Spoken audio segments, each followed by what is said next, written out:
ఒక చిన్న మాట, ఈరోజు నీకుండే పరిస్థితులన్నీ కూడా ఉద్యోగపరంగా కావచ్చు, నీ కుటుంబ పరంగా కావచ్చు, పరిస్థితులన్నీ కూడా బంధించేసినట్లుగా నీకు అనిపించి ఎటువేళ్లలో కూడా తెలియకుండా ఉన్న పరిస్థితుల్లో దేవుడు అద్భుతం చేస్తాడా, నా బ్రతికింతేనా అన్న డౌట్ కనుక నీకుంటే దేవుడు నీతో మాట్లాడుతున్నాడు. ప్రియమైన బిడ్డ, నీకు నిరీక్షణ ఉండగలిగితే, దేవుడు చేస్తాడనే విశ్వాసం నీకు ఉండగలిగితే దేవుడు మాట్లాడుతున్నాడు.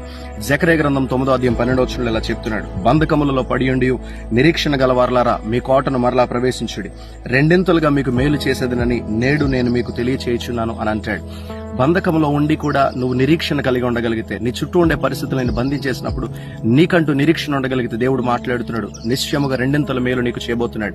యోబు జీవితంలో జరిగింది అదే. అనారోగ్య పరిస్థితులు, ఆస్తి కోల్పోయి, సమస్తాన్ని కూడా కోల్పోయి అతడు నిరీక్షణను మాత్రం కోల్పోలేదు.